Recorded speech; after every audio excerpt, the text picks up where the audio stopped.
এবছরের শীতের প্রথম বিয়ে বাড়িটা শুরু হলো আমার দেওরের বিয়ে দিয়ে। তবে আজকে ওর বউ ভাত। আমরা এইমাত্র পৌঁছালাম বিয়ে বাড়িতে।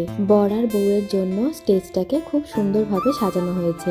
বর আর বউ এখনো এসে পৌঁছায়নি, আর আমার ফুল লুকটা তোমাদেরকে ভাবলাম দেখিয়ে দিই।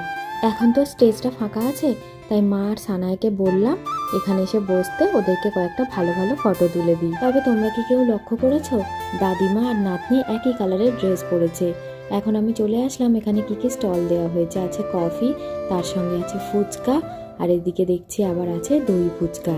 আমি কফি আর দই ফুচকা খেয়েছিলাম। দই ফুচকাটা না খুব ভালো বানিয়েছিল। সানায়াকে নিয়ে আশেপাশে একটু ঘুরছিলাম, তারই মধ্যে চলে এসেছে আমাদের দুই মামি। সানায়া তো ওদেরকে দেখে প্রচণ্ড খুশি হয়ে গিয়েছে। আসলে প্রত্যেকেই তো সানায়াকে খুব আদর করে ভালোবাসে, আর আস্তে আস্তে বিয়ে বাড়িতে অনেকেই চলে এসেছে। আমার ননদের শ্বশুর বাড়ি থেকেও সবাই চলে এসেছে। আসলে ননদ নন্দাই তো এখানে নেই, ওরা গিয়েছে ঘুরতে বাইরে, তাই ওরা আসতে পারেনি। আর এখানে সবাই মিলে চিকেন পাকোড়া খাওয়া চলছে, আর আমি তো চিকেন খাই না, তাই পাকোড়াটা আর খেলাম না। বর আর বউকে দেখানোর সুযোগ এখনো পাইনি, কারণ স্টেজে না অনেক ভিড়। আর এখানে আমার এক ননদ, এদিকে আমার ছোট দেওর সানায়া, সাইন চাচু। অনেকদিন পর দেখা হয়েছে তো, তাই হয়তো একটু লজ্জা পাচ্ছে।